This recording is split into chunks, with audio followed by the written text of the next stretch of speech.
objeto de admiração. Isso, ele virou objeto de admiração. Depois tive que cortar esse vídeo. A segunda pergunta, ela conversa... Não é melhor você ficar um pouquinho para cá, você fica na contraluz? Ou então, deixa eu baixar a cortina, porque eu não estou te vendo. Tá bom. Tá. A segunda pergunta conversa muito com a primeira e fala dos precedentes das diretas já, que você já citou alguns, mas qual você acredita ter sido o estopim para essa ocupação das ruas?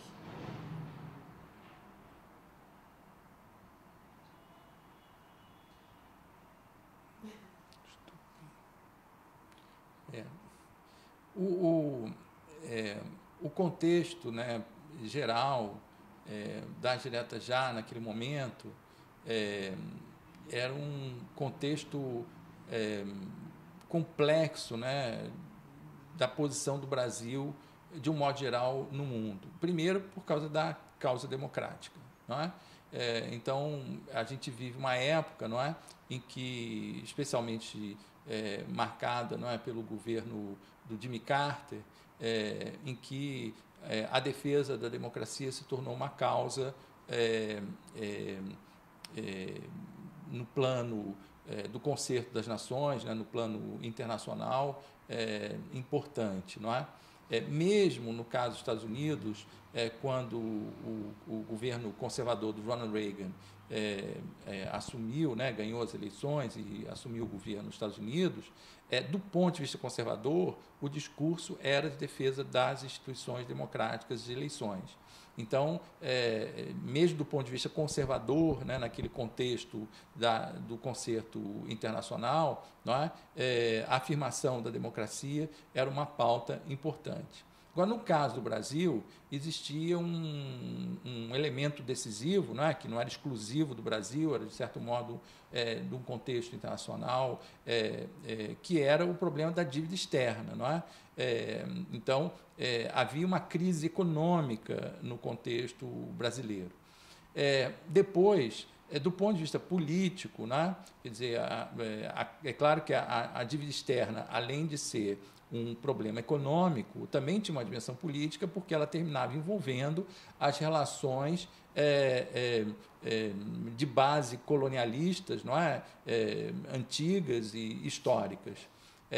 Então, ela também tinha uma dimensão política. Mas, no caso do Brasil, especialmente, eu diria, não é, que, naquele momento, houve uma certa nuance política, não é?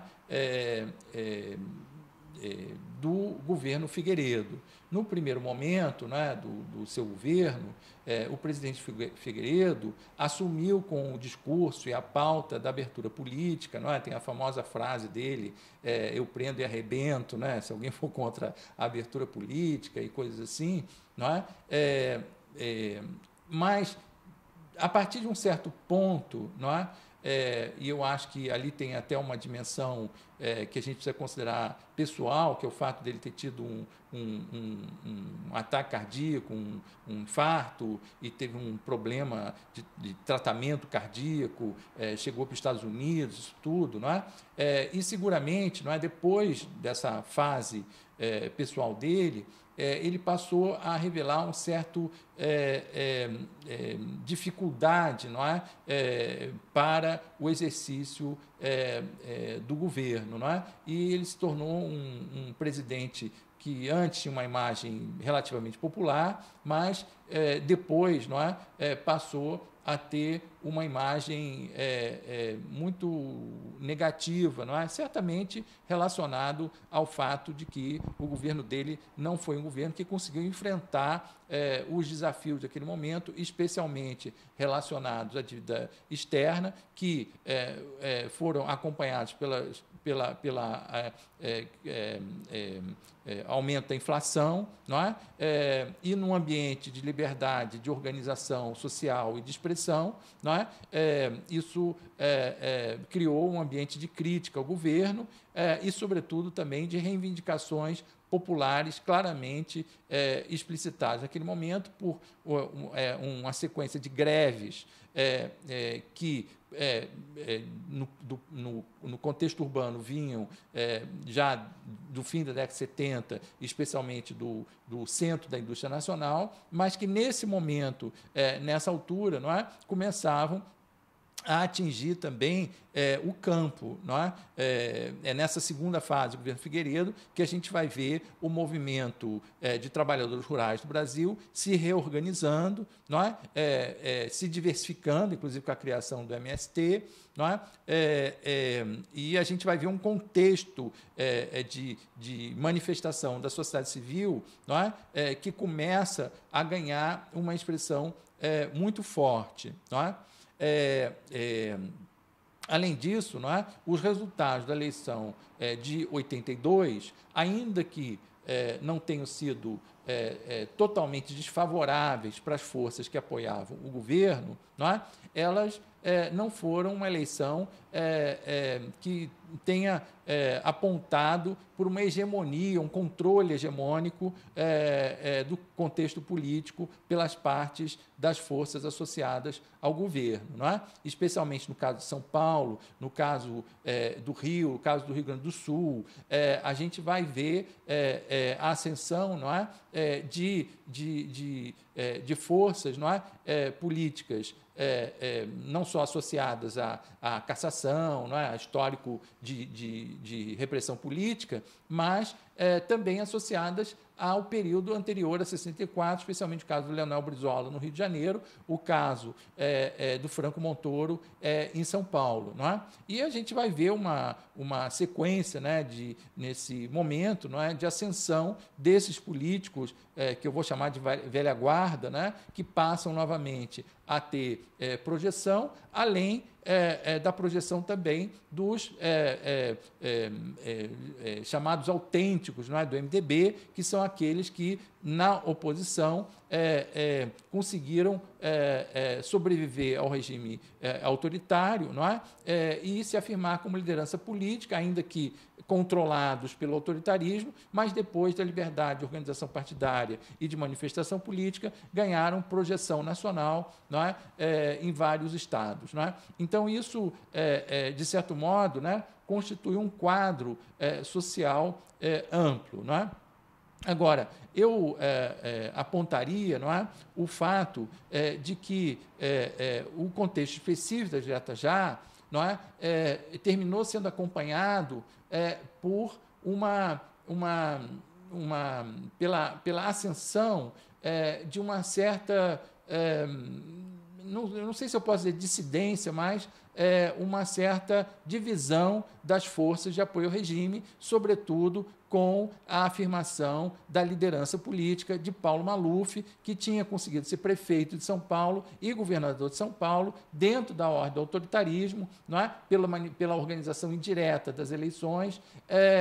Ainda assim, ele conseguiu furar os esquemas de controle do governo, não é? E dentro das próprias forças, a partir de dentro das próprias forças de apoio ao regime, ele conseguiu se impor como uma liderança, não diretamente associada ao controle da liderança das forças políticas conservadoras associadas ao regime. Não é?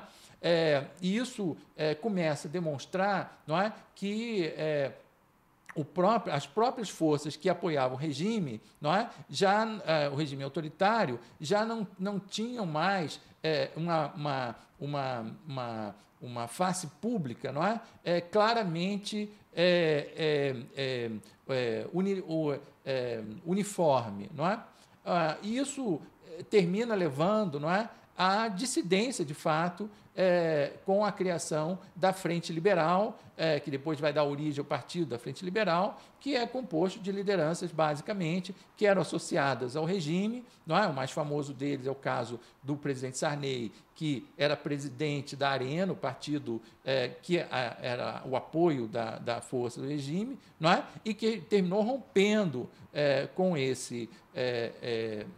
essa organização, não é? E terminou sendo sendo conduzido a candidato a vice-presidente na chapa de eleição indireta do Tancredo Neves e que, pela morte do Tancredo Neves, terminou sendo tomando posse como presidente da República. E isso tudo pelo partido do PMDB, não é? Porque para compor a chapa com o Tancredo Neves, ele foi obrigado pela legislação partidária da época, não é? Não havia possibilidade de composição de chapa, então ele foi obrigado, não é? Em sendo fundador da Frente Liberal, não é? Em se filiar ao MDB e terminou sendo presidente, não é? Da República pelo partido que, em princípio, é o partido que ele sempre fez oposição, não é? Como presidente da Arena, principalmente. Não é? Então, isso mostra a complexidade do quadro. Agora, o estopim, né, se a gente pode dizer assim, da Direta Já, foi uma iniciativa de um deputado, não é, que nem era muito conhecido nacionalmente, nem tinha uma atuação parlamentar assim notória, não é? Que foi um jovem deputado, Dante de Oliveira, que, vendo esse contexto todo, fez a proposta desse projeto de lei e conseguiu, naquele contexto de crise social, não é? E, sobretudo, de questionamento, não é? Da autoridade do regime militar, não é? E, naquele contexto de visão negativa ou crítica, não é? Da própria postura do presidente da República, o general Figueiredo, não é? Ele conseguiu, e a ascensão dessas lideranças todas que assumiram protagonismo na política nacional a partir da eleição de 82, não é? Ele conseguiu, então, promover